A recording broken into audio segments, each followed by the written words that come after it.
नमस्कार. संजय गांधी निराधार अनुदान योजना या योजनेअंतर्गत लाभ घेणारे जे पात्र दिव्यांग लाभार्थी आहेत, यामध्ये विशेषतः टेम्पररी म्हणजे तात्पुरतं UDID कार्ड दिव्यांग प्रमाणपत्र असणारे जे लाभार्थी आहेत, त्यांच्या लाभासंदर्भात शासनाकडून महत्त्वाचा शासन निर्णय जारी करण्यात आला होता. आणि त्यानंतर बहुतांश लाभार्थ्यांनी असा प्रश्न विचारला होता, जर का UDID दिव्यांग जे लाभार्थी आहेत, यामध्ये टेम्पररी लाभार्थी तात्पुरतं दिव्यांग लाभार्थी त्यांना जर लाभ मिळणार नसेल, तर त्या दिव्यांग प्रमाणपत्राचा उपयोग काय?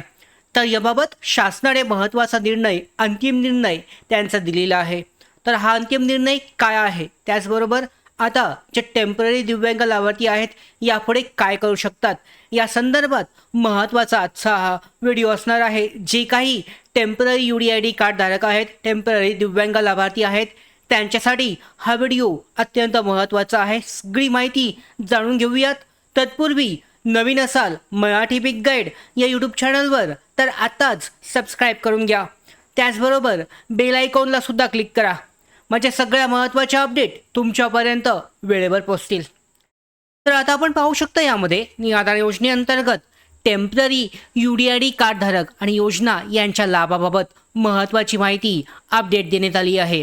अनेक दिव्यांग बांधवांकडे असलेलं UDID डिसॅबिलिटी कार्ड हे तात्पुरतं स्वरूपाचं आहे आणि त्यामुळे अनेक जण विचारत आहेत की राज्य शासनाकडून मिळणारं जे मासिक अनुदान आहे, पेन्शन किंवा इतर योजना लाभ इतर पुढे यापुढे मिळणार किंवा नाही.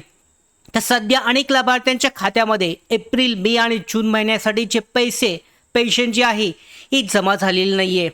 त्यामुळे थांबलेले हप्ते पुन्हा पुढे एकत्र मिळतील का नाही, याबाबत त्यांच्या मनामध्ये संभ्रम आहे.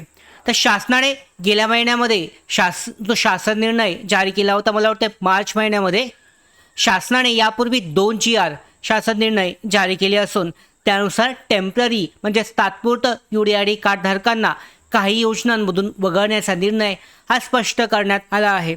आणि त्यामुळे अशा लाभार्थ्यांना योजना लाभ देणं थांबवण्यात आलं आहे असं म्हटलं जात आहे. तर प्रशासनानं काय कारण दिलं आहे, तर प्रशासनाचं म्हणणं स्पष्ट आहे की टेम्पररी दिव्यांगत्व असलेल्या व्यक्तींमधून भविष्यामध्ये सुधारणा, रिकव्हरी होण्याची शक्यता असते आणि अशा व्यक्तींची शारीरिक स्थिती ही बदलू शकते आणि तो किंवा ती जे लाभार्थी असेल, दिव्यांग लाभार्थी, हे सक्षम होऊ शकतात पुढे. त्यामुळे शासनाच्या आदेशानुसार अशा लाभार्थ्यांना सध्या आर्थिक योजना लाभ देण्यात येत नाही आहेत आणि याच कारणामुळे पुढील हप्ते किंवा जून महिन्यासाठीचे पैसे टेम्पररी UDID कार्ड धारकांना मिळण्याची शक्यता ही कमी असल्याचं सांगितलं जात आहे.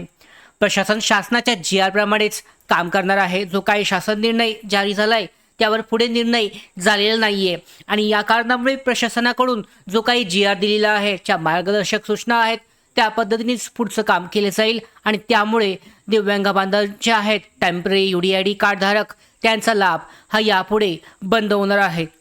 जर तुम्ही कायमस्वरूपी दिव्यांग असाल पण टेम्पररी UDID कार्ड पियालं असेल, तर अशा अनेक प्रकरणांमध्ये प्रत्यक्षात व्यक्ती कायमस्वरूपी दिव्यांग असते, पण वैद्यकीय त्रुटी, चुकीची तपासणी किंवा कागदपत्रांच्या कारणामुळे त्यांना टेम्पररी प्रमाणपत्र हे देण्यात आलेलं असतं. तर अशा वेळी ऑप्शन काय आहेत, उपाय काय आहे? पुन्हा एकदा स्वावलंबन पोर्टलवर जाऊन पुन्हा अर्ज करावा. परमनंट UDID कार्डसाठी नव्याने प्रक्रिया, पुन्हा नव्याने अर्ज करावा. त्याचबरोबर तिसरा ऑप्शन आहे तहसीलदार, प्रांताधिकारी किंवा जिल्हाधिकारी, कलेक्टर यांना भेटून तुमचं प्रकरण जे आहे, जी माहिती आहे ही मांडणं आणि आवश्यक असल्यास वैद्यकीय मंडळ काढून पुन्हा तपासणी करून घेणं. त्याचबरोबर जर प्रक्रियेमध्ये निष्काळजीपणा किंवा चुकीची नोंद झाली असेल, तर संबंधित अधिकाऱ्याकडे लेखी तक्रार देऊन तुम्ही तुमचं जे क्लिअर आहे, तात्पुरतं दिव्यांग लाभार्थी कार्ड आहे, हे पूर्णपणे टेम्पररी जे आहे यामध्ये परमनंट करून घेऊ शकता. आता भविष्यामध्ये नियम बदलू शकतात, तर वेळ केवळ प्रशासनावर नाराजी व्यक्त करून हा निर्णय जो आहे राज्य शासनाकडचा हा बदलणार नाही आहे. तर यासाठी राज्य शासन स्तरावर दबाव निर्माण झाल्यास नियम बदलू शकतात. त्यासाठी जे काही दिव्यांग लाभार्थ्यांसाठी झटणारे सामाजिक कार्यकर्ते असतील, आमदार, खासदार असतील, मंत्री असतील, मुख्यमंत्री, उपमुख्यमंत्री असतील, यांच्यामार्फत हा विषय शासनापर्यंत पोहोचवणं गरजेचं आहे आणि प्रभावित लाभार्थ्यांनी एकत्रितपणे मागणी केल्यास भविष्यामध्ये टेम्पररी कार्ड धारकांना पुन्हा योजनामध्ये समाविष्ट करण्याची शक्यता हे निर्माण होऊ शकते. आता जे काही टेम्पररी UDID कार्ड धारक आहेत दिव्यांग लाभार्थी यांनी काय करावं? जर तुमचं पेन्शन जर बंद झाली असेल तर संबंधित विभागाकडे लेखी माहिती मागा. जुनी कागदपत्र, मेडिकल प्रमाणपत्र पुन्हा जमा करा. समाज कल्याण विभाग किंवा दिव्यांग कल्याण विभागाकडे अपील करा.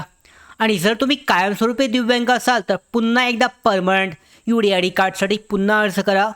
स्वावलंबन पोर्टलवर माहिती अपडेट करा. तहसीलदार किंवा जिल्हाधिकारी कार्यालयाशी तुम्ही संपर्क साधा. तर अशा पद्धतीने ही प्रक्रिया केली जाऊ शकते. मात्र सध्याच्या शासन निर्णयानुसार टेम्पररी UDID कार्ड धारकांना योजनांचा लाभ हा थांबवण्यात आला आहे आणि त्यामुळे पुढील हप्ते मिळण्याची शक्यता ही कमी झाली आहे. जर तुम्ही प्रत्यक्षात कायमस्वरूपी दिव्यांग असाल आणि चुकून टेम्पररी UDID कार्ड मिळालं असेल तर तातडीने परमनंट कार्डसाठी प्रक्रिया करणं आवश्यक आहे. योग्य कागदपत्र, अधिकाऱ्यांशी संपर्क आणि सामूहिक मागणी या माध्यमातून भविष्यामध्ये हे निर्णय जे आहे बदलले जाऊ शकतात. मात्र सध्याच्या घडीला हा निर्णय झालेला आहे. राज्य शासनाकडून निर्णयामध्ये कोणताही बदल करण्यात आलेला नाही आहे. जो काही GR जारी करण्यात आला होता त्यानुसार तात्पुरतं म्हणजेच टेम्पररी UDID कार्ड, टेम्पररी दिव्यांग लाभार्थी असणाऱ्या सगळ्या लाभार्थ्यांचे जो लाभ आहे हा यापुढे बंद होणार आहे, बंद केला जाणार आहे. यासाठी एकजुटीने सगळ्या तात्पुरत्या दिव्यांग लाभार्थ्यांनी यावर काहीतरी जो निर्णय आहे निवेदन दिले पाहिजेत. जी काही असतील त्याबाबतचा निर्णय हा झाला पाहिजे अशी सध्या तरी यामध्ये माहिती आपल्याकडे प्राप्त झाली आहे. तर या अंतर्गत पाहू शकता आता जून महिन्यामध्ये बघणं महत्त्वाचं ठरणार आहे की कोणकोणत्या लाभार्थ्यांना टेम्पररी असतील का यामध्ये परमनंट असतील, कोणत्या लाभार्थ्यांना पैसेचं भाव होत आहेत आणि त्यानंतर आपल्याला स्पष्ट समजून येईल की नक्की शासनाच्या निर्णयाची अंमलबजावणी झाली आहे किंवा नाही. या संदर्भातल्या पुढच्या सगळ्या निराधार योजनेअंतर्गत जून महिन्यासाठीच्या हप्त्याबाबत लवकरच अपडेट जारी केली जाईल. तर याबाबतच्या अपडेट येण्यासाठी मराठी वीक गाईड या यूट्यूब चॅनलला आत्ताच सबस्क्राईब करून घ्या. धन्यवाद.